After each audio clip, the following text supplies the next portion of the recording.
Welcome, friends, to the How To Heretic. I'm Uncle Mark. And I'm Uncle Dan. And this is your user's guide to life on the outside. That's right. Leaving religion is the first step into a larger, better world. But it can also be a scary world. Things work differently now. Never fear, that's why we're here. We're your audio uncles, and with help from good friends and experts in all sorts of fields, we're going to share the stories and seek the knowledge to build a great life. After all, you only get one that we know of, so you better make the most of it. Here we go!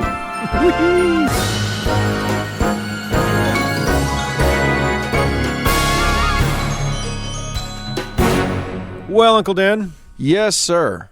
We have a very interesting show this week. It turns out it's I'm not going to lie to you. It's a lot about male genitals. It's about masculinity. It's about patriarchy. The patriarchs are coming. Right, patriarchy and trimming it off. So, well, yeah, you're going to be teaching us some wonderful lessons about what not to do when you start a religion. That's right, because you're going to introduce us to a group of Siberian crazies. Siberian crazies, among so many Siberian crazies. And then we have what I think is a fairly long but very rewarding and interesting interview with our friend Bryce Blankenagel from the Naked Mormonism podcast about the Mormon Patriarchy and the wee little changes that have been affected in it this past month. Right. Or maybe not. We'll see. Or maybe not. We'll see. So, all right. Well, let's go ahead and do the show. Let's do it. You know, here's what I've been thinking about, Uncle Mark. I've been thinking about how... Tell me, what have you been thinking? You know, I've been very busy. You've been very busy lately. Yeah. I haven't been meeting enough people.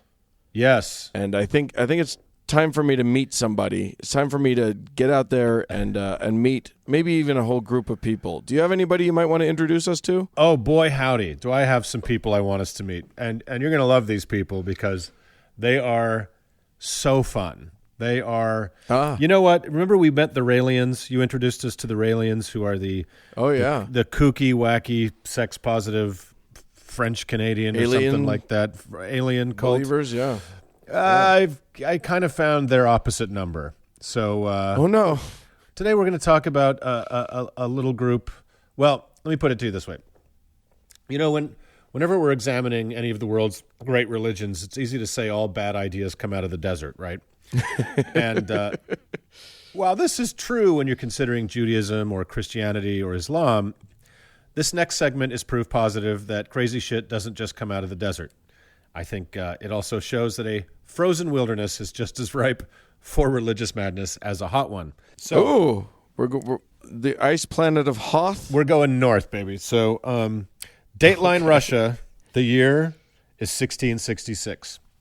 So, yeah. It's got 666 right in it. It's Russia in 1666, so you know all it's going to be is good times. So, So a little backstory. Up until the mid-17th century, the Russian Orthodox Church enjoyed complete spiritual authority, right? In 1666, the patriarch, who is like the Pope of the Russian Orthodox Church, Patriarch Nikon, known for his schismatic reforms to the Orthodox order and for his affordable line of consumer camera products, decided to bring the Russian church into line with Greek Orthodoxy and ordered the rewriting of all the ecclesiastical books and rules. And this, in a country where dogma and tradition, in a very hidebound society when that's all that mattered, this was cataclysmic. So, yeah, that's crazy. Among the reforms, and it's so funny what tiny things make religious people just completely spin off their axis. So among Nikon's reforms was that Orthodox believers should use 3 fingers instead of 2 to cross themselves. Yeah, that led him to being labeled the Antichrist by his opponents. And it didn't help that, superstitious, pious Russians were afraid of the year 1666 with its satanic associations. Yeah. And Nikon's actions seemed to them to be a sign that the apocalypse was fast approaching. So this group of people that were the pre-reform Orthodox reform group are in Russia are called the Old Believers. Those are capitalized. They fled to Siberia and other remote parts of Russia to escape persecution and await the end of the world. Now remember, Russia is a sparsely populated, hard to control, it's very hard to maintain central control over this vast kind of forest emptiness. Yeah. Now, imagine what it was like in 1666 in the 1670s. So these people fled out to the wilderness, and some of them cut themselves off so effectively that they were only rediscovered in the 1960s and 70s by Soviet geological expeditions. Like for 200 years, they had completely cut themselves off and were still living as people in the, in the 16 and 1700s. Holy crap. So yay, good times in Siberia. Yeah, that sounds delightful. Just a little. Doesn't that sound great? Good. Like for Soviets to come across people that they felt really bad for. So these people were part of what the Russians call spiritual Christianity, which is a kind of a slur, Yeah. or they're referred to as folk Protestants, and this is just a term that came out of the Russian Empire, where there was a little bit of Protestant infiltration, missionaries into the Orthodox state, which was very, very forbidden, mixed with weird folk traditions and even pagan traditions. The government and the Orthodox Church called these people sectanti, which means members of sects or cults, right? Oh, sure. They were despised by the Russian Orthodox Church for their particular heresies, such as not fasting, celebrating the Sabbath on Saturday, rejecting the Spirit, castration, going to get to that, self-flagellation, etc. So yeah, I buried the lead. Wow. It's really dark, dude. This 17th century rejection of the church's authority laid the roots for this explosion of cults, many of them fixating on a single piece of scripture or an interpretation of scripture and basing their entire belief system around it, which has never happened before or since. So the two most notorious cults are the Klisti, spelled with a K, and the Klisti are believed by many to be the whack Siberian cult that Rasputin sprung out of. Oh. Yeah, and they were pretty intense. And then they had an offshoot from them called the Skoptsi, which is the friends we're meeting today. Oh, my. So, yeah. So as for the Klisti, they were already pretty intense. They were into self-flagellation. And they would say, as they whipped themselves, Sebya klushu Krista ishu, meaning, I whip myself, I seek Christ. So they would whip themselves bloody. Then they would do ecstatic dance. They believed in, like our Mormon friends, direct revelation from the Holy Spirit. All of those were massive heresies in the Eastern Church. And they also performed an almost monastic form of abstinence. It sounds like good times. Yeah, I mean, who doesn't like that? Also, right. And a great way to perpetuate your religion. And to meet singles in your area. Sure. Why not? Right. If your area is 400,000 square miles of trees and snow. So they were weird, and they may have spawned luminaries like Rasputin, who, by the way, is probably the most perfectly packaged example of the extreme danger of church-state cross-contamination in history. Right. We should just do a whole segment on Rasputin and his crazy fucking influence someday. So anyway, but from those crazy people, the Klists, came a group of even more fanatically religious peasants called the Skoptsi. Now, they referred to themselves, that wasn't what they called themselves. They called themselves the White Doves. And their aim was the perfection of the individual by eradicating original sin, Dan, which they believed had come into the world by the first coitus between Adam and Eve. Oh, so it wasn't the betrayal it wasn't the eating of the fruit or the or any of that stuff. It was the fucking. It was the fucking, but the fruit was going to play a big part of this in a second. You'll see. But I also love, like, Adam and Eve, who were the very first people who had no one to teach them any shit, who the Bible had not been written by the time they came along, are somehow guilty of causing this great fall and all. It's fucking crazy to me. These aren't the only people who believed all that garbage. But right. They thought they thought that the human genitals were the true mark of Cain. Yeah. Well, if there's one thing that's super shameful, it's the existence of genitals. Of balls. So they also thought that Jesus Christ had himself castrated, and that this was followed by the apostles and early Christian saints. And there's not a lot of evidence for any of that, but certainly not that.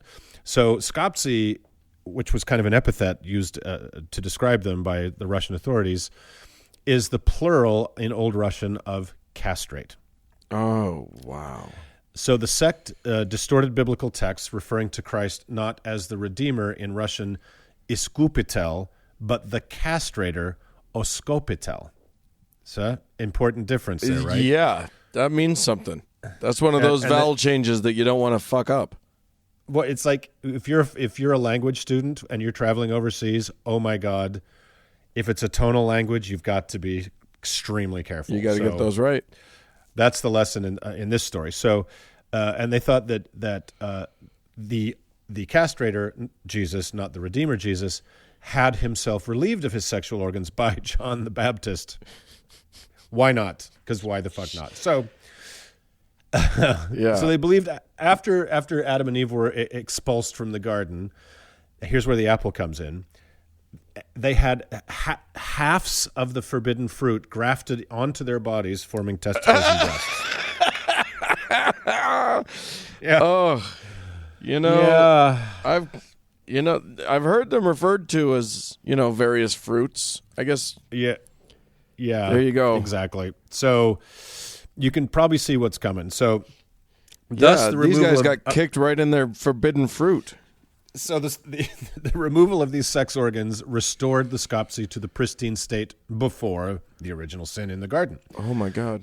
In this, the skopsi maintained they were fulfilling Christ's counsel of perfection in Matthew. Now, remember, these are the words of Jesus Christ that they are following, right? The great Redeemer and the good guy in the Bible. So in Matthew 19:12 and 8 through 9. So what does Matthew 19:12 say, Dan? You remember off the top of your head? I could quote it to you, but I might paraphrase a little bit, so why don't you tell me? You would probably be going out of the New International rather than the King James, and that would just embarrass the whole our whole program. So Matthew 19:12. For there are some eunuchs which were so born from their mother's womb, and there are some eunuchs which were made eunuchs of men, and there be eunuchs which have made themselves eunuchs for the kingdom of heaven's sake. He that is able to receive it, let him receive it. Isn't that nice? And then Matthew 18:9. That's actually in our Bible? That's not in some crazy Russian Bible? It's not in the crazy. Well, it's also in the crazy Russian Bible, but it's in ours as well. So, And then, of course, the more familiar territory of Matthew 18, 8 through 9.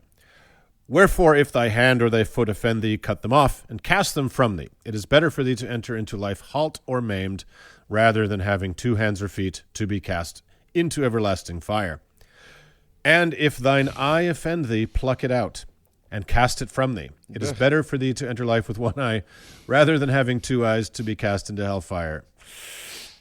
Okay. What the hell are people's hands and feet doing that they're so offended by them that they have to cut them off? Sin. They're sinning. I don't feel like my feet are very good at sinning. Sin. So we're going to get through this. We're going to get through this next segment, and we're going to be all right. And the next thing I'm going to tell you about, we're going to be cool. All right? Okay. All right. I do not trust this at all. You might want to, if you have any sensitivities, you might want to turn the podcast off for a couple minutes here. So buckle into something. Okay. So for these believers, for the skopsi, there were 2 kinds of castration. Oh. The lesser seal and the greater seal. Those are partial and complete castration.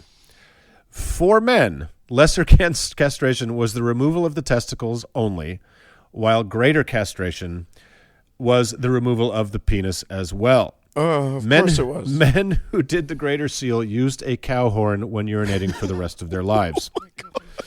First of all, how many people died of infection? Like, this is Hey, you know what? That's the best time to die. Because then you're purist, so you go straight to Jesus, like freshly shorn, and he loves that shit. And Barbie doll crotch. And B, you don't have to live the rest of your life without your bits.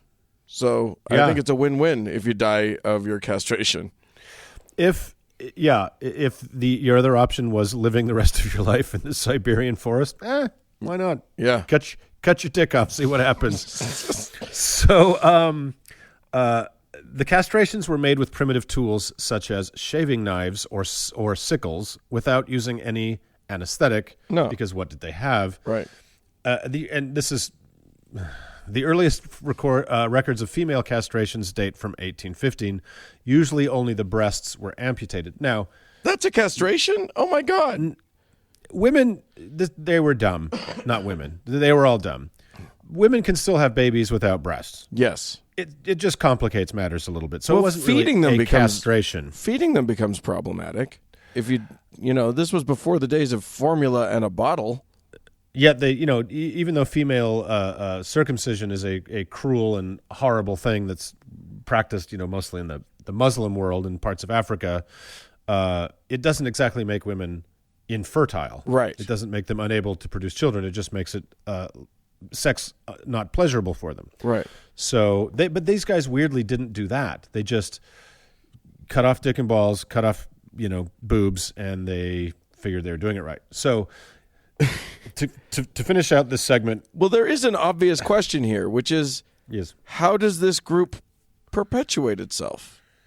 Well, weirdly, they somehow managed to. They gained a ton of adherents, and I'll tell you the numbers in a second because it's pretty crazy. Right after I tell you about baptism by fire, Oh, good. Oh, I was worried that there wouldn't be fire. in which this is if you were like super hardcore. Baptism by fire is when male sexual organs were burned off with red hot pokers or tools, and after the amputations, a nail was inserted into the urethra to keep it from sealing up. So I feel like our entire audience is going to have to take 10 minutes after this segment to just uncross their legs. yeah, I feel like this whole episode is very much about the pros and cons of the patriarchy. But anyway, there was we'll let you know a if we Russian get to a pro. pro. I'm pretty sure it's all con. So there was a Russian academic named Andrei Sinyavsky who claimed in a really critical book about Russian religion called Ivan the Fool: Russian Folk Belief. He claimed that the Skopsky believed that anyone who castrated 12 people was guaranteed a place in heaven, no matter what their other sins they may have committed. And in fact, they were so fanatical that he writes that they went so far as to pay peasants to let them strike off the serpent. Wow. Yeah. So, Hey, that is a desperate fucking peasant right there. That I've heard of peasants who were in rough times, but Jesus, that is a desperate peasant. hey man, $20 is $20. Doesn't matter. It's all honest work. Picking turnips or getting your balls cut off. It's all the same. Losing the serpent. So the sex founder was this lunatic called Kondraty Selivanov. And for some reason, a lot of his followers thought that he was the recently assassinated Tsar Peter III. For some reason, the current Tsar, Paul II, was curious about these people, so he granted this guy an interview where he spoke to him at some length. And predictably, the Russian leader turned down Selivanov's proposal that he castrate himself and establish the Skopsy belief as a state religion, and instead sent him to the nut house. Weird, because yeah. you'd think he would have gone for it. It's such an enticing offer. It's so tempting, isn't it? Cut my balls off, and fucking anyway. So to kind of wrap it up in gauze, they think there may have been as many as 100,000 of them, believe it or not, in the early 20th century.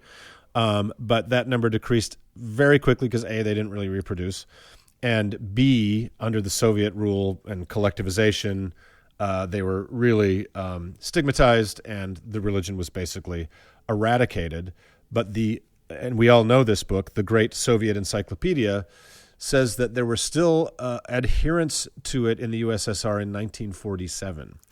and they even discovered some as late as the 1970s. So there you go. Wow. That is, I feel like Scripture is a little bit too open to interpretation, Dan. And on long winter nights, you could go, hey, you know what this might mean? Yeah, Let's heat up that sickle. Yeah, I will say that eunuch scripture is pretty compelling stuff. So, yeah, if you're going to focus on one scripture in the Bible, it's not something from the Sermon on the Mount. It's, some people don't have junk. Maybe you should be one of them. So try it. See what you think. All right, folks. So if you're in Siberia sometime soon, you could do worse than to cut your boobs off. If a guy approaches you with a sickle, just walk away and never return. Just keep trudging through the snow. So, all right, that's the Scopsy. Let's move on. Yes, please. Well, Uncle Dan. Yes, sir. We week after week, we still have people that tune into this balderdash. No pun intended. And week after week, some of them decide it's worth their hard-earned dosh to throw a couple bucks in the kitty. Indeed. So these are people who have gone to howtoheretic.com. They've clicked the patronage button, whatever it says, the Patreon button, and then they've become supporters of our show. For whatever level they want, they're comfortable supporting us. They get early access to the show every week, long before the rest of you dolts get it. And we have some folks to thank. All right, let's hear it. So thanks go to Wrong Verb, Dustin, yes, Matthew, and also I need to provide a patron saint for Will, who has donated at the level where he needs a saint. So Mark is giving us a lovely bit of music for our. How was that? Saint. That was pretty sweet, right? Pretty hot stuff. I like it a lot. Yeah, I'm working it out. So Will, your patron saint is Saint Flippy. Oh my gosh, Flippy, yes. Of Cherry Hill, Nebraska. Oh my God. Saint Flippy is the patron saint of redneck stuff and kayaking. Oh, really? Like whitewater, yeah, freshwater, rivers, all of it. Like general kayaking. Yeah. In terms of redneck stuff, I'm not 100% sure what that means. I'm thinking it's frogging. I'm thinking it's mud wrestling. Noodling. I think that's a thing rednecks do. Noodling. Cornholing. All of those things. So yeah, you're super covered if you want to do any of those things. Congratulations on your receiving Saint Flippy. If you'd like to receive a saint, just go to howtoheretic.com, go to the Patreon link, throw some money in, and you get all the saints or heavens you can afford. Yeah, it's true. It's true. Thanks, everybody, so much for your support. Let's move on.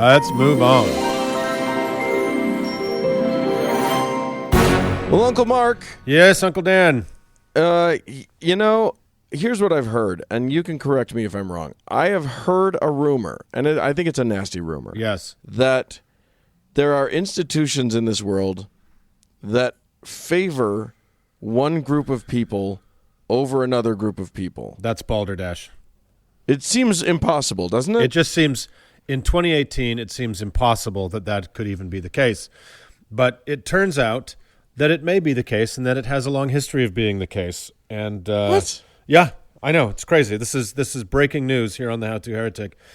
And to help us understand a certain level of what let's just call patriarchy, let's invite our friend Bryce Blankenagel from the amazing Naked Mormonism podcast in to shed a little light on this shocking subject. Bryce, how are you? I'm fantastic. It's nice to talk to some uncles who are not racist and bigoted. So thank you so much for having me, guys. Well, let me have a couple drinks. Not that you know about. Yeah. Yeah, so Bryce, we're not really a current events show, but it's been really fascinating this past, month to watch what is happening for those people that our listeners that are in the Mormon spectrum or from the Mormon spectrum. It's been interesting to watch how this institution has been shook by recent events. And so I think to put those recent events in context, towards the end of the conversation, we'd love to have you kind of talk about the history of specifically Mormon patriarchy, which is, it's not specific to Mormonism, but in specifically Mormon patriarchy, it has a long and interesting history. And you are a guy who peddles in strange and fairly accurate Mormon history. Fairly accurate, as much as I can try to be. But I think you're right, Mark. I mean, Mormonism tends to have its own special flavor of patriarchy, right? I mean, you guys both hail from the same culture and heritage. You guys know that there's, when you're on the inside, it's not so apparent, but on the outside looking into it, you tend to notice these certain markers that show Mormonism to be fairly misogynistic and patriarchal in its affairs. It was pretty apparent from the inside. Like when I was in it, it wasn't apparent that it was a bad thing. Yeah. I was constantly told what a good thing this patriarchy is that they've constructed for us, and it was present and evident everywhere you looked. Well, let's go ahead and talk about kind of the current culture, because as it stands right now, there are two different timelines that men follow versus women follow in the church, and those are supposed to converge after missions, right? Or after the man goes on his mission, right? But I mean, I'll just throw it to you guys. Like, out of the timelines, there are definitely different significant markers that we kind of put the feather in our collective caps, and we say, oh, I reached this milestone, I reached this. And then once we go on the mission and we get into college age and, you hit that magic return missionary status, then it seems like the whole thing shifts. You got to get the wife, you got to get married, you got to start your brood, and then it just kind of evolves on from there. But, I mean, the gender roles specifically for male versus female in the church is vastly disparate for many, many reasons, it seems, right? Yeah, the main reason being that the people who started the religion were all men, and they really liked themselves a lot. Yeah, and they were sick. They were sick of their wives having some kind of say in their own lives, and it's funny. It's funny how God speaks to men with such clarity across the spectrum of faith, isn't it? And tells them exactly how to set shit up. It's like you're the guy I'm talking to, and it just so happens that whatever you are is in charge. Yeah. Right. The thing that you are and the things that you like, I also like those things. Weird. It's like getting a new best friend in school, right? And also, oh my God, I like lunch too. Right. And also, let's create these like secret clubs with like special code names and, names for each other that we can escape from our wives from, so we can go hang out and do drugs, right? Like this, This is from the earliest foundations. There's like 3 women in the Book of Mormon that are even made reference to, and only like 2 that are actually named. It's a religion by men, for men, about men, and men are the sole driving factor around it, and it's just kind of implicitly understood that women, your role is to support your husband, right?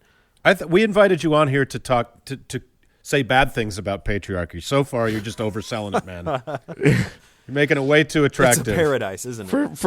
For 3 guys, it sounds pretty nice. And if you want to talk about doing patriarchy right, man, giving yourself like as many wives as you want as your reward for all of the amazing manness that you've been doing, that's a pretty sweet deal. And unless like the wives have, as long as the wives don't have any say over anything, you got it made.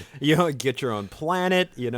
Right. Eternity is just a fuck fest to make as many spirit babies as you possibly can. I mean, it sounds really great, right? It sounds almost like a bunch of men just sat in a room and said, man, what would make my already elevated status as a white man in the 19th century America even better? What can we possibly do? And we see the product of it today, right? I don't know if any of you guys have experienced this, but like women inside leadership roles in the church, whether it's Relief Society, whether it's scouting, whatever it happens to be, they have to run everything through their bishop or through their stake president. Like I remember just anecdotally on my end, I remember my mom organizing or being part of the organizing committee for the church's Christmas dinner, like their Christmas night, the ward Christmas night, right? And they had to run all of the skits past the brethren. They had to talk to them about like budgeting with it, everything. They didn't have any executive decision-making authority, and they just like there's zero, women have zero control over this religion. They understand that it's like you raise up good sons and you support your husbands in order for them to make the religion better. But that's the only kind of outside influence that women have in the church. And that manifests itself in ways that women's opinions, women's testimonies, women's everything in the church is vastly just ignored, or it isn't held as valuable as men. I don't know if you guys can shed any light with your own experiences in this kind of aspect of church culture. Well, I think it's fascinating that, if a lot of our listeners are not from the Mormon spectrum, and I don't know how much we've talked about this, Dan, in the past, but, in Mormonism, a woman who might be a mother and have multiple children, maybe she's got, degrees and she's had an accomplished life, she has far less power in this world and the next than her son on his 12th birthday, right? Yeah. So when her son is ordained into the Aaronic priesthood, as I was told, you have the power to fight the adversary and to literally move mountains should you need to. And nobody ever seems to need to, so it hasn't happened yet. But when the need comes, I want that 12-year-old deacon at my side to move that mountain. But yeah, that's the role of women. Is your own mother is less powerful than you when you're probably still wetting the bed. Right. I grew up with with a mother who, she had a PhD and she was a professor, and she was she was a professor, or she was the president of the Mormon History Association at one point. Like, she was a pretty prominent woman in Mormonism. And on the intellectual side of things too, not the administrative side of things, but sort of in the Mormon intelligentsia. And yet, the second I turned 12, theoretically, I've got magic, and she doesn't. You outranked her. You instantly outranked your own mother at the age of 12. That is the patriarchy. It extends downward the age scale into middle school. Yeah. It's you pretty hit sixth shocking. grade, you are granted God status, right? Because, it's like you get the priesthood, but then you only get keys according to whatever office you're ordained to. But, like, the priesthood is the authority by which God, Jesus, organized all of eternity and the world as we presently stand on it. It just so happens the church is nice enough to give that power and authority to a 12-year-old. They just don't quite give them the right keys until they give that proper handshakes and all of the weird stuff, right? Yes, it will be 4 years until you can have a driver's license. It will be 9 years until you can have a drink that you actually can't have because you're a Mormon. But the power to fight Satan himself and to tell your mother to shut the fuck up, basically, is granted at 12. And that's the insanity of Mormon patriarchy, That's your first brush with it sometimes, right? Yeah, really. And it's interesting because there's always been a problem with Mormon women understanding their role in society and not being happy about it, right? And it should be noted that the women's suffrage movement garnered a ton of support from Mormon women in Utah. And one of the aspects that's funny about this is the women were originally granted suffrage in 1870 in Utah. And the reason that happened was a guy named William Godbey, who founded the Godbeyites, who also created what would later become the Salt Lake Tribune. He was in apostasy from Brigham Young's patriarchal society. And this was in the last 7 years of Brigham Young's reign. William Godbey was able to lobby and help women gain suffrage in Utah with the understanding that once women had the ability to vote, that they would vote against polygamy.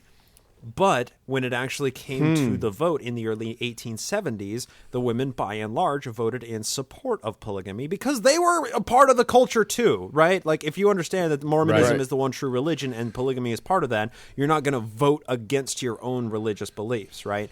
And there's more to that story, which is that, Brigham Young's own people also wanted women to get the vote because they had so many women, and they thought they could exert influence over how their women would vote. So they wanted their women to vote because they thought that just means, I've got 7 wives. I want all of them to vote because then now my one vote I have 8 votes. equals 8. Exactly. I have 8 votes. I win. Yeah. So, I mean, there's obviously a lot of layers to it, but the understanding of women's role in society, not just in Mormonism, but in the largely misogynistic and patriarchal American society, and let's just say it, by and large, the rest of the world has been kind of had societies that are built around men being the decision makers and the movers and shakers in society, and women are there to support the men. And here we have 3 cis white men talking about women's rights in the church right here, right? Right.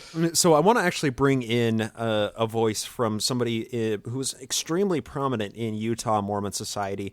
Her name is Emmeline Wells. And she was one of the primary suffragists. She was in the 1890s. She actually met with Susan B. Anthony and a number of Mary Wollstonecraft and these other prominent suffragists who were part of the women's rights movement.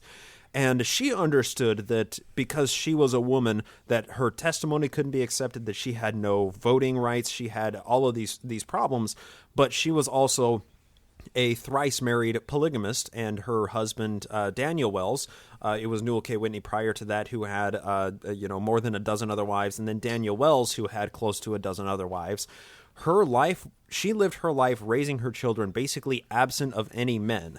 And she became the primary editor and the president of the Women's Exponent, which was a paper that was published in Utah beginning in I believe it was the early 1870s.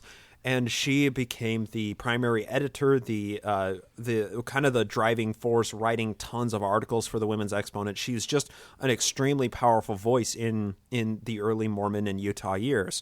And even she... I think you mean uppity. I think that's the word you're looking for. Someone, Daniel Wells just needed to put her back in her place. That was the problem.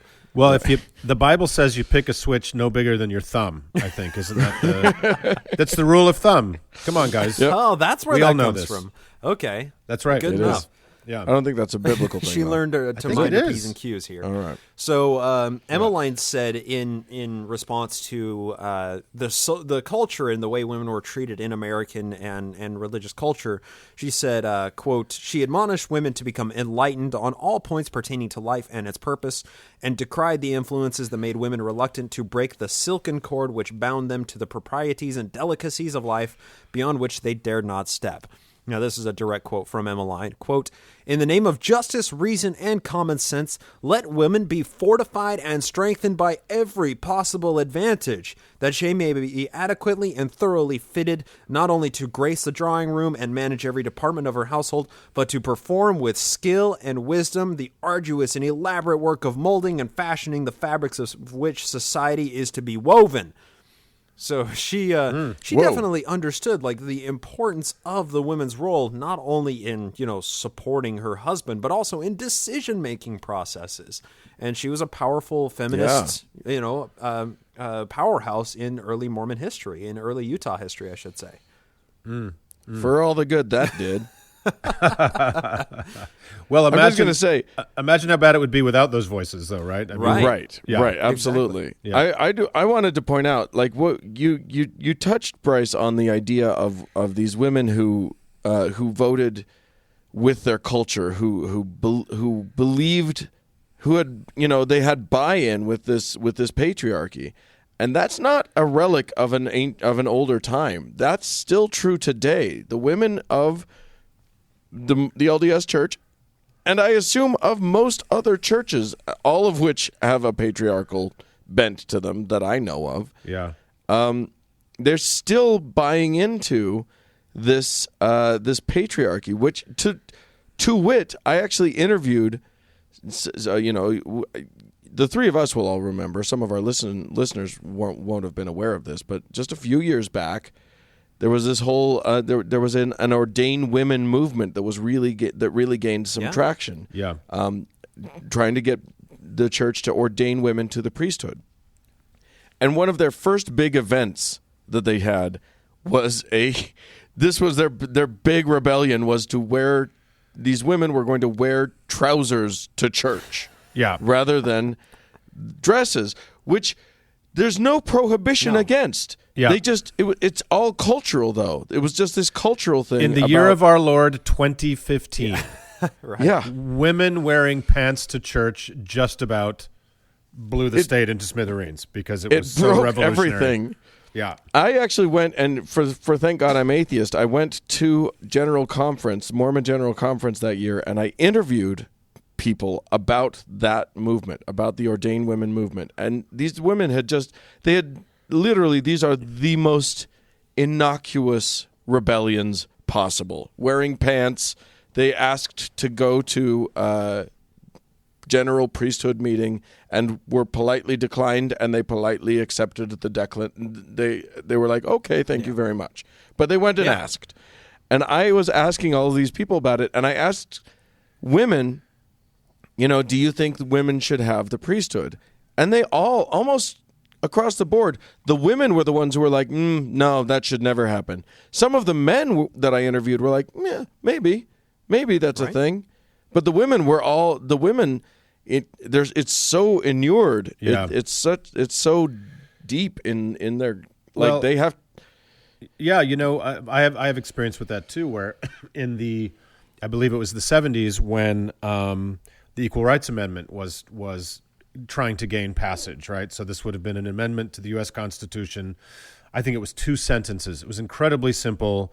It was basically women will be treated the same as men in accommodation, payment, et cetera, right? Equal rights, Right. Just that simple.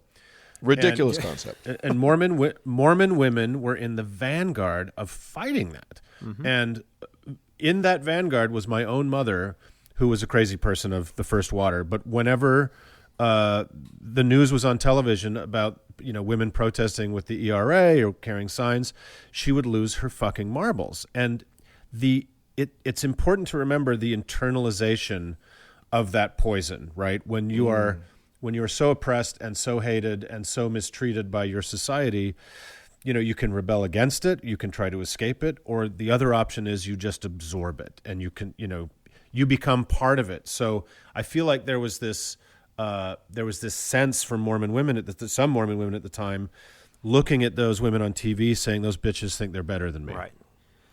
They're not better than me. I don't get these things. Why do they get these things? And it's shocking, but I think that's part of the equation. And it's a concept that's burned into the mind so early on. From birth, you are taught these specific gender roles, and it manifests itself in simple ways that don't seem to have that large of an impact. But when you sit back and examine them, all kind of in the aggregate, you're like, wait, so you're equating women who had premarital sex to chewed gum or to licked cupcakes, and you're teaching as a good thing that you should only get a degree as a fallback option if your man can't be the primary breadwinner, or if he doesn't get a well-paying enough job that you can be that stay-at-home mom. I mean, even just teaching those very small ideas from a very young age as just a normalcy of everyday life. When you're that deeply indoctrinated into it, you can't exactly extract your mind from it, right? It takes a lot of deprogramming in order to understand what this is from an outsider's perspective. And that's unfortunately not an easy thing to do. It takes a lot of time and effort to understand, whoa, I was indoctrinated. These are invalid or inaccurate teachings. Maybe I should try and understand my worth as a human being instead of as just a mother or just a woman that is supposed to raise children in this society, or just a woman who is there to support the priesthood holder of the household. I mean, there's just so much wrapped up into it that it's hard to decouple that indoctrination from who we are as human beings. Yeah, I think you're exactly right. When sorry, Dan, when I remember hearing Elizabeth Smart, who was the young kidnap victim in Salt Lake, that kind of turned Salt Lake upside down, and there were millions of people out searching for her. You say starting from a young age, learning this patriarchy from a young age, she was told by a public school teacher that a girl who has had sexual relations before marriage is a chewed up piece of gum. And she said she heard that in her head night after night after night when this lunatic who kidnapped her was raping her. So that was it. That's why she said she didn't really try to get away, because she's like, well, what's the point? Right. I'm useless. Yeah. So there you go. Let me ask you this, Bryce. When in your looking through history, through Mormon history, did you encounter? Now, I don't remember the specifics of this, but I remember my parents were both LDS historians. I remember being told that Joseph Smith, the founder of the Mormon Church, had actually made provisions. His plan was essentially to give women a version of the priesthood. Did you ever encounter that at all?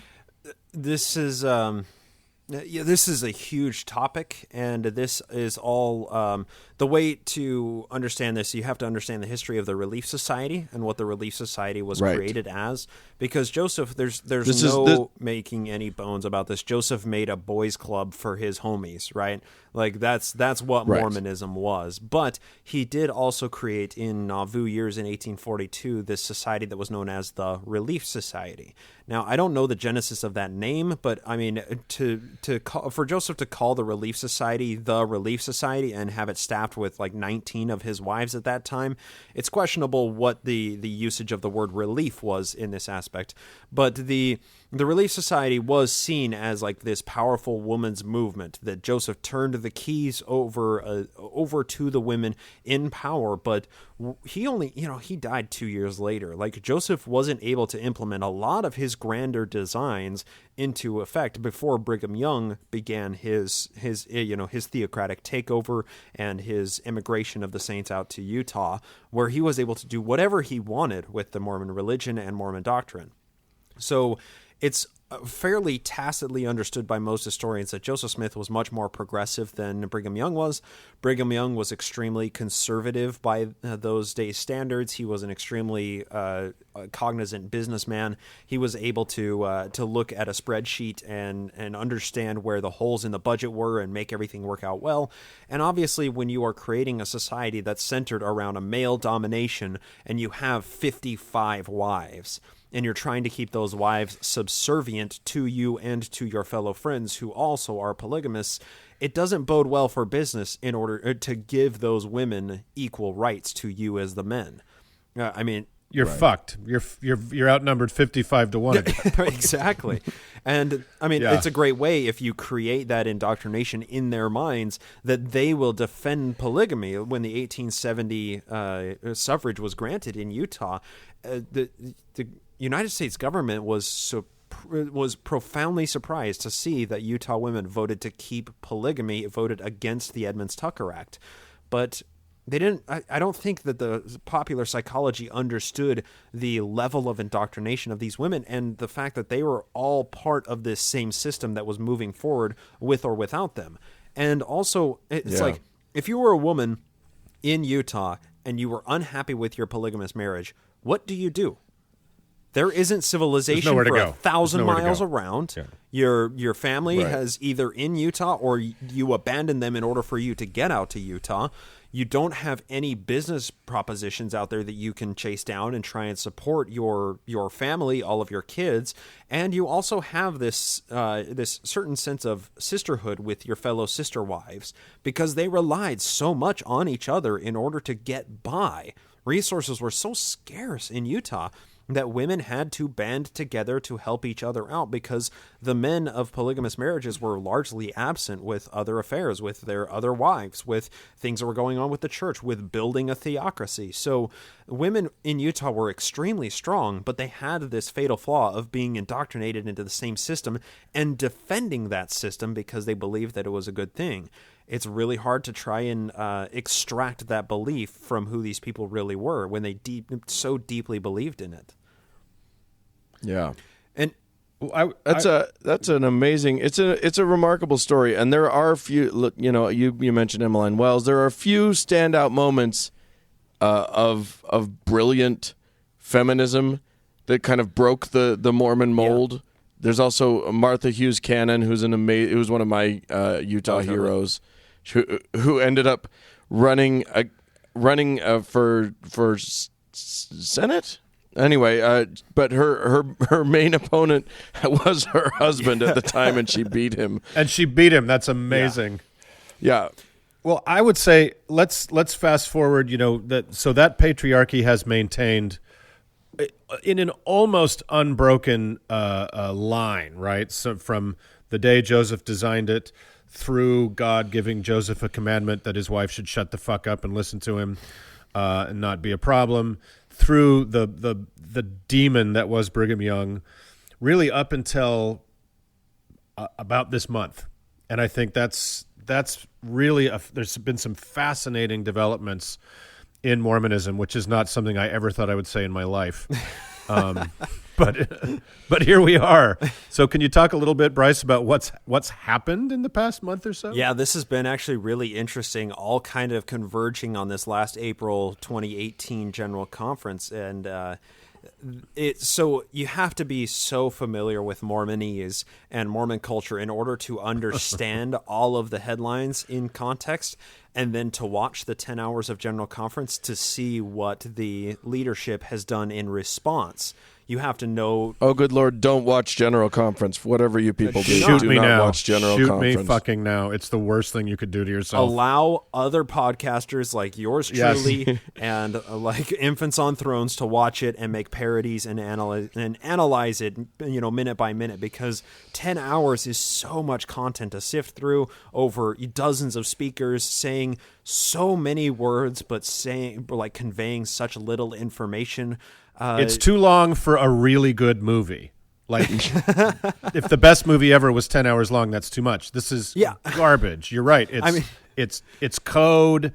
It's rote. It's just boring as fuck. But buried in it, this conference at least, were some wee tiny morsels of meaning, right?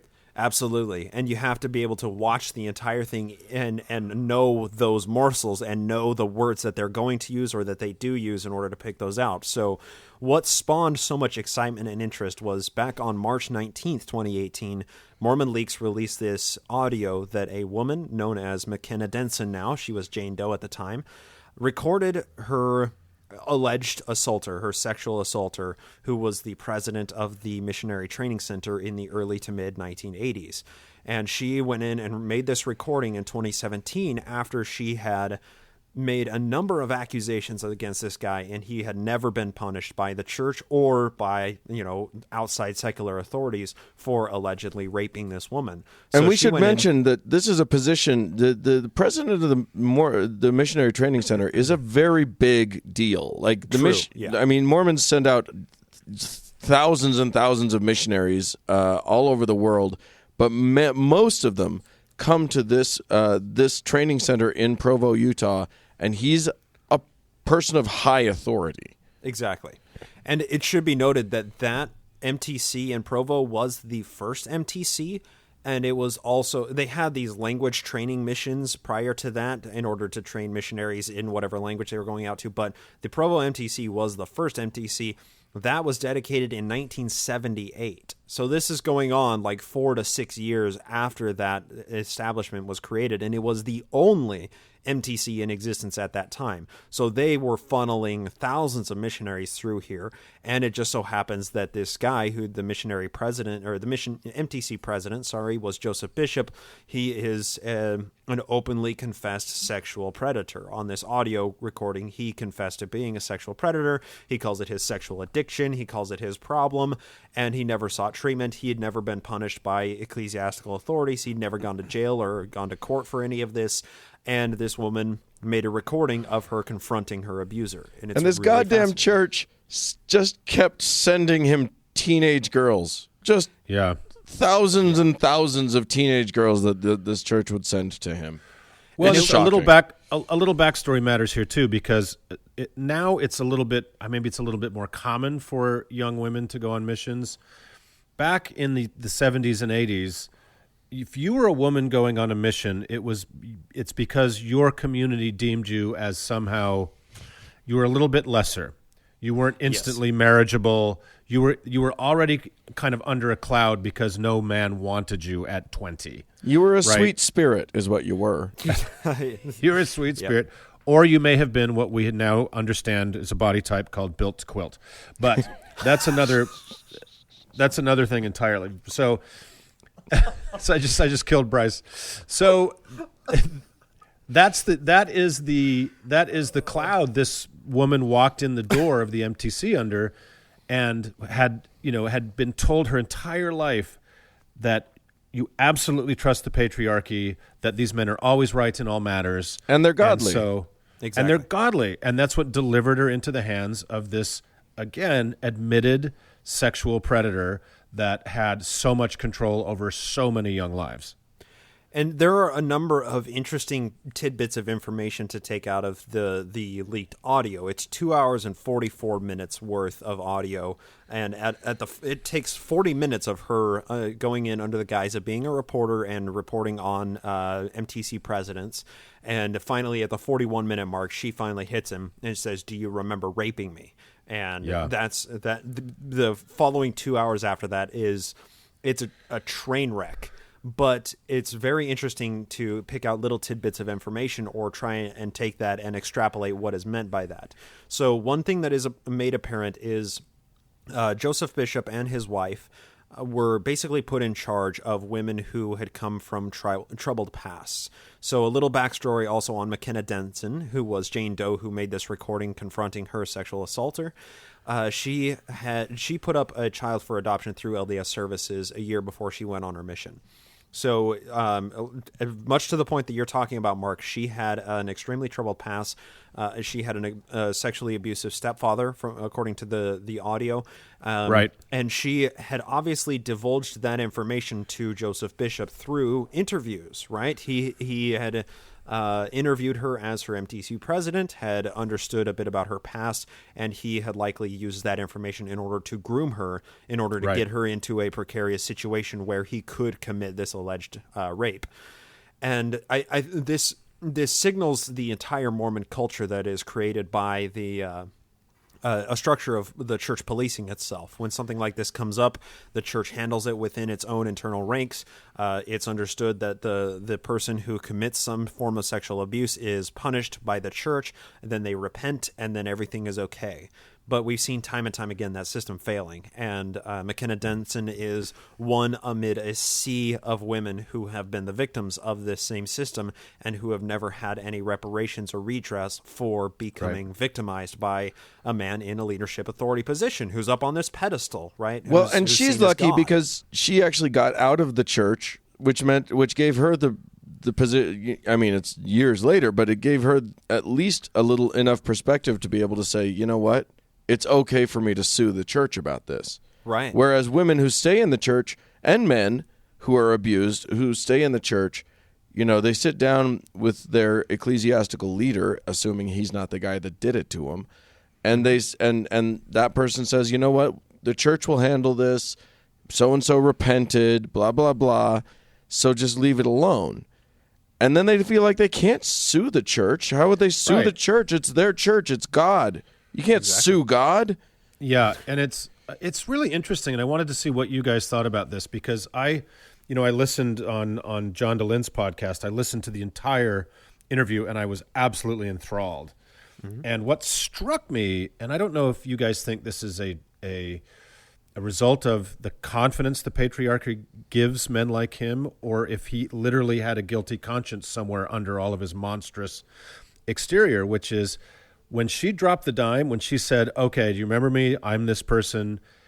His unbelievable frankness and apparent honesty with her, I found absolutely astounding. Yeah, absolutely.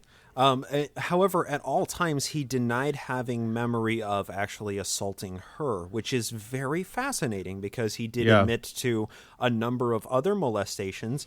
Throughout the entire 2 hours and 44 minutes, he mistakes her for like 3 other possible victims of his. One in Florida, one in Argentina, another one at the MTC, and that other one at the MTC has also now come forward. It hasn't revealed her identity, but I believe it was KUTV that reported that she has also alleged that she was the other woman that was referred to in the recording. I mean, like, yeah, it does seem crazy that he was open and honest and frank. And I think it's because he's 85, right? He has led a long, colorful career in the church. Nobody has ever called him out on his shit before. Finally, when one of his victims is sitting in front of him 33 years after this happened and saying, you fucked my brain up, you destroyed my life, you caused me to leave the church, he's sitting back and realizing, oh, I haven't actually repented, I haven't actually apologized to any of these women that I, abused. I'm actually a piece of shit human being, which, good. It's just a shame that it took him 85 years and an untold number of victims to come to that reconciliation with how much of a piece of shit he is. Yeah, you got to know that there's a problem when someone says, "Hey, do you remember raping me?" And he goes, "Now, which one are you again?" Totally. He's like, you're the one with the breast implants. Nope. Oh, you're the one with the nope. That's not me. I remember you. You're the freak. I've done this so many times. I can't be expected to remember all of you. Come on. Jesus Christ. Yeah, and it was as if. But here's where I thought the patriarchy was fully in effect in that interview. Is it seemed like it had never occurred to him before that part of repentance, I'm using air quotes, or part of making himself whole, because he didn't seem to give a shit about the victims so much, was apologizing to them and trying to make right with them. He was like, no, I talked to I don't know if he said Spencer W. Kimball or whoever he said he spoke to maybe about it. He was like, yeah, that's kind of covers it, right? I'm good. Yeah, Rob Wells and a couple of other 70s, which shows that he confessed his sins to the upper management who were above him. These Quorum of the 70s are above mission presidents and MTC presidents.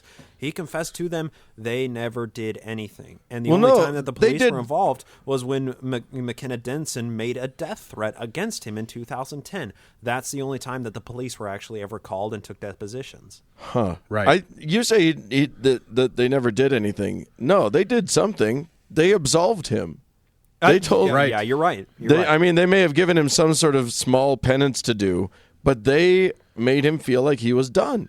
Right. You buried rape it. somebody, don't take the sacrament for a few weeks. You're okay. Right. And then they buried it. And this is the same fucking thing that the patriarchy and the Catholic Church made them think was okay to do, is never report this stuff to the civil authorities, never try to make any kind of restitution to the victims of these crimes, but just to fucking bury it. And we handled it. It's all good. We've seen this with Catholicism. We've seen this in other similar things, like in the Jehovah's Witnesses. Jehovah's Witnesses do this. All of these, it's the MO of dogmatic religion in general, of all religion. And patriarchy. And where by dint of having a cock, you are automatically in charge of this situation. And that it's just such a power imbalance. So I guess, to wrap up, Bryce, what's happened now? This recording has come out. It seems to have really shaken the church. There were things that were said in conference. It might seem like, an inch forward, but it's the first inch, it seems like, in 165 years. Well, I have to say, so the way that they responded to what has happened in General Conference was Quentin L. Cook got up on the stand and said, it is commendable that non-consensual immorality has been exposed and denounced. Oh my God. Can we just talk about the phrase non-consensual immorality? Not just that. No, it's everything, because there is so much bullshit baked into that one sentence. Okay, right. It is commendable, so it's like he's an outside observer. It is commendable that non-consensual immorality, we'll deal with that in a second, has been exposed and then denounced. Okay, so he is taking a step back and saying, somehow this was exposed, this non-consensual immorality, whatever that is, we'll deal with it in a second, has been exposed, in spite of what the church was trying to do to cover this up, and it has been now denounced because it was exposed. Right. Now he is saying it is commendable that an outside watchdog, Mormon Leaks, exposed a fault within the church, and now we are denouncing the fact that something like this did happen. And then labeling it as non-consensual immorality is a whole other wet bucket of shit to deal with. That it's this weird twist of victim blaming and not victim allowing, shaming. Totally, it's just everything about it is so profoundly fucked up. Right. And the thing is that was a 10-second goddamn clip in 10 hours. They took 10 seconds to address what was going on in 10 hours of audio and video recording. And you have to be on your guard. Watching all the shit, you have to know the Mormonese and know the headlines in order to know what the fuck they're talking about. It was amazing. You know, I was actually on Facebook. My Facebook does weird things during Mormon General Conference because I got a lot of Mormon friends. And I was reading through a thread about other things that happen in conference. You know, they're not doing home teaching anymore, which means nothing to anyone who isn't a Mormon. And they're changing it and blah, blah, blah. And at the end, someone was like, well, I didn't watch conference. What else happened? And someone gave a rundown. And the last thing in the rundown was, oh, and Quentin L. Cook made a nod to the Me Too movement. And I was like, fucking talking about, quote, non-consensual immorality, which the whole idea that you could do something immoral against your will is shocking. But like talking about that was there like acknowledgement of the Me Too movement? It was madness. Yeah. This was a woman who was pleased about this. From an institution that has not moved at all since about 1835, it's something. But what I was getting at as a bit of an inch forward is non-Mormon listeners may not know that there is a form of confession in the Mormon Church, and that is a face-to-face confession with your local authority, who's called the bishop. Now, the bishop is not a professional class. He's not a professional cleric, and I don't give a fuck that there are professional clerics because, like, Catholic priests are so great at this shit, at counseling people. But Mormon ones are generally even worse because they're dentists or car salesmen or, you know, insurance salesmen or whatever that have a 4 or 6 year term where it's a rotating lay clergy position. So from the age of what, guys, 8? Yeah. 8 up, young Mormons are expected to go once or twice a year to sit in their bishop's office and get kind of a rundown of questions about paying your tithing, about church attendance, about all those kind of things. And then if very often a naughty person. It veers into the sexual. So those one-on-one interviews have been going on for time immemorial in Mormonism, right? And there's a movement now to try to change that so that, you know, young women and young men aren't sitting there being asked what their sexual fantasies are by a guy in a polyester suit all by themselves. Right. So the fact that they're now announcing that the request for a second adult to be in the room is happening seems like something. Am I being too optimistic? Yeah, far too optimistic. So unfortunately, the Protect LDS Children movement, and you know, I just got back from Utah when I was there for the march, and they marched on the church office building on conference weekend in order to get these changes. And there were 10 words. They said no more one-on-one interviews, no more sexual explicit questioning ever. Like that was the 2 points of this petition. They collected over 19,000 signatures, delivered them to the church office building. To each one, you know, one booklet per apostle. It had the apostles' names on it. And it's an extremely powerful movement, and it just shines a light on the church having this old system that no school can legally practice. Most other Christian denominations have disavowed any practice of having a person one-on-one behind closed doors, and then it's just a part of the modus operandi of the church from the time you turn 8 years old. I don't know about you guys. I have heard a lot of stories of people who were taught what masturbation is by their bishop, who was telling them they shouldn't do that, right? From like the age of 9 or 10 years old. And then it creates this culture of shame and then self-loathing for sexual desires. And there's like so many fucked up things that are wrapped up into these bishops' interviews, right? Right. You're never going to be able to get off if you're not sitting in a wood-paneled office with a guy in a bad suit. It's sets up for some weird kinks in life. Yeah, there are healthy ways to do that, right? As long as it's consensual, and we can talk about it. As long as it's consensual morality, right? So, Right. and there's so much wrapped up into this, but unfortunately, during the priesthood session, the new prophet, Russell M. Nelson, said in about 8 minutes worth of audio that they have absolutely no plans in terminating the one-on-one bishops' interviews, that they are an important part of ecclesiastical authority in the church, and that every bishop needs to make sure that the people who are using the priesthood are worthy of doing so. And him saying worthy means these worthiness interviews, and he even said explicitly one-on-one proselyte or one-on-one ministering. So but the church, Mark is right that the church did change the rules a little bit in that if the person being interviewed desires another adult to be invited, they can. That's now a thing that is actually possible. That's how it has always been. So Really? That's how it's always been. That has just not been part of public knowledge. So most people didn't know that. Even most bishops and stake presidents didn't know that the person being interviewed can request to have another adult in the room. They just more widely publicized that is the policy, right? And this was seen as like, oh, wow, they listened to the petition. Oh, this is amazing. They released that on the Monday before the march, which was happening the following Friday. To try and take the air out of the sails.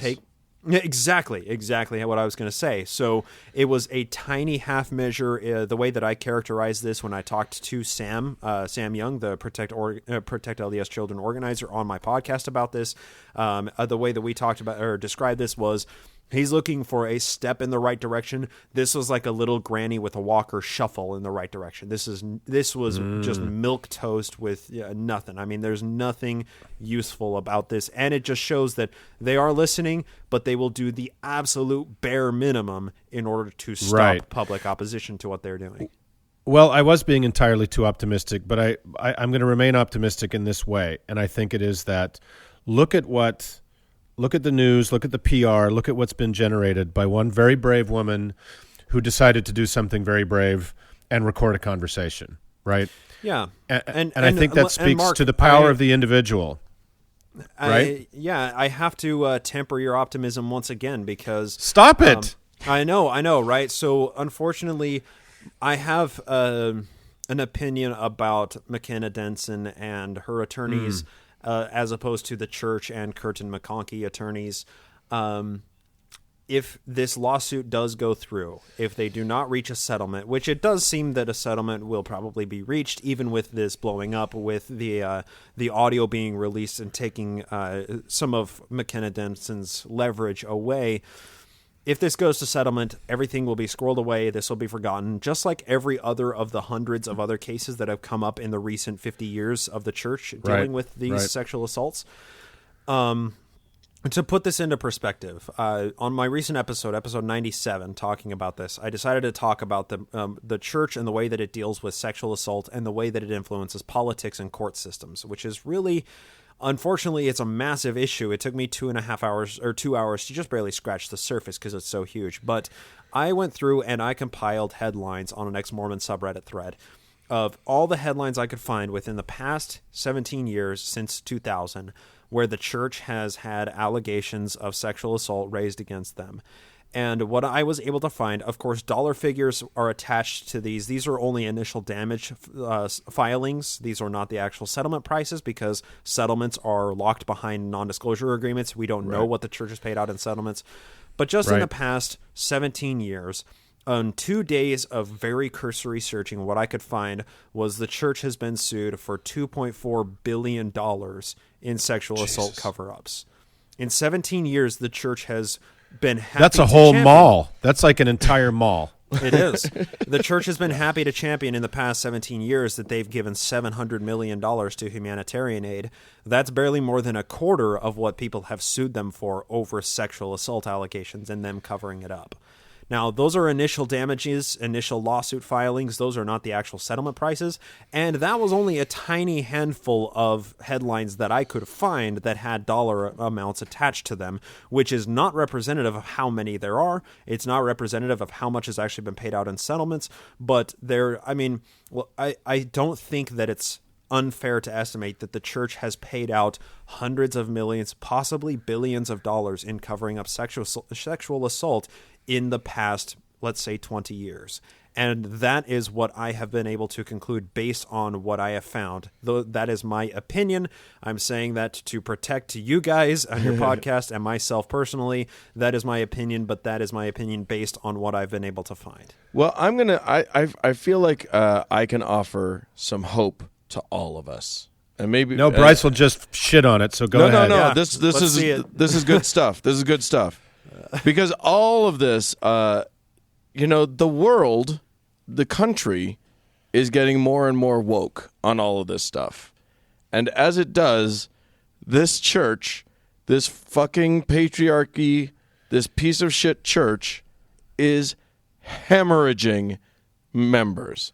They're losing members like crazy. And the more this stuff comes to light, the more people are able to sort of shake themselves loose, wake up, and step away. And to me, that's the best possible outcome. So, Yeah, and that works here, but I mean, the church is still diversifying its portfolio. They just announced a number of temples in a couple. They're moving out into new, exciting new sexual crimes. God Is that damn what it, you're saying? Bryce, let us have one thing. And they also announced a brand new temple in a yet to be determined city in Russia. So Yes. there's some really awesome oligarch money coming in there. So There you go. Well, this is good- another good thing luck that to will be them swept there. under the rug.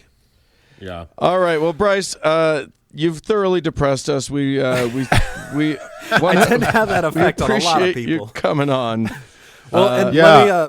let me Go ahead. Well, let me temper all of this pessimism with a little spark of optimism, because Dan, I do agree that I think that the church, or that people are by and large becoming a little bit more woke to the problems, and these problems are institutional. They've been going on for so goddamn long, and people are sick and tired of it. And the more the church hemorrhages here in the American markets, the more it's not going to be pulling in American tithing money that is untaxable and untraceable, right? So I think given all of the understanding of the patriarchy as it is now, it's something that people understood was a problem in the 1870s when Emma Lyon wrote this quote that I'm about to read. It's something that people understand now, and we happen to have the internet where we can connect and we can see these things on a much broader scale. And having people band together and creating the hashtag of Mormon Me Too, in addition to the Me Too campaign, it really helps to spread awareness and public opposition to what's going on. And I think this quote from Emmeline Wells does capture what's so much wrong with the patriarchy and the way that maybe we should attempt to view the patriarchy as it currently stands. And maybe the more that we can identify and expose these problems, the more that we can work towards solutions for them. So she said, quote, "A man too often saw his wife as simply a necessity in his establishment, to manage his house, to cook his dinner, to attend to his wardrobe, always on hand if she is wanted, and always out of sight when not needed. He doesn't mind kissing her occasionally when it suits him, but he never thinks she has any thoughts of her own, any ideas which might be developed. She must not have even an opinion, or if she has, she mustn't express it. It is entirely out of place. She is a subject, not a joint partner in the domestic firm." End quote. And Wow. if Emmeline Wells was writing about the patriarchy in the 1870s and life is much better for women than it has ever been in past American history, I have a feeling like we are on a positive trajectory. Granted, that doesn't say much for the people who are fucked over every single day by it right now, but if we zoom out and say, hey, in 100 years and another 200 years, when we're all long dead, things are going to be a lot better than they are now, I think that's something to be optimistic for. The arc of justice is long, or the arc of history, whatever the thing is. It bends towards women being in charge. Yeah. Yes. And That's what we hope. finally, at last, Bryce gives us a little optimism. So let's wrap it up there. Bryce, if people want to find you and get more of your hot takes on depressing subjects, where can they find you?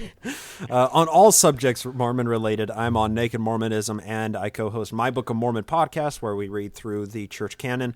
Naked Mormonism is where I go through the serial history of the church, and also on Twitter, Facebook, on Naked Mormonism, and all the places podcasts live. And Right. Well, we'll put those. uncles, thanks for inviting We'll put me. those in the show notes, and we're so glad you would join us. And hopefully sometime next year, we'll be talking about a whole better landscape in Utah.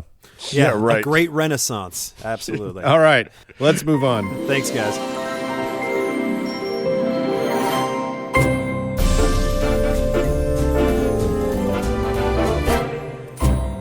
Well, friends, that's it for this week's show. Boy, it's a doozy. Hey, we'd love to hear from you. Go ahead and send us an email, about how your genitals are doing, I guess. howto@howtoheretic.com. Or if you want to leave us a voicemail about how maybe cutting the balls off some patriarchal old assholes isn't the worst thing in the world, you can call us at 903-88-HOW-TO, which is 903-884-6986. We're also on Twitter. You can yell at me there at HowToHeretic. Yep, hey, we're even on Facebook. You can go to that thing. If you want to support us, just go to howtoheretic.com and click on the Patreon link and just throw every dollar you have in there. And thanks to Cody Layton for editing the show. And thank you, friends, for tuning in. That's right. Bye, friends.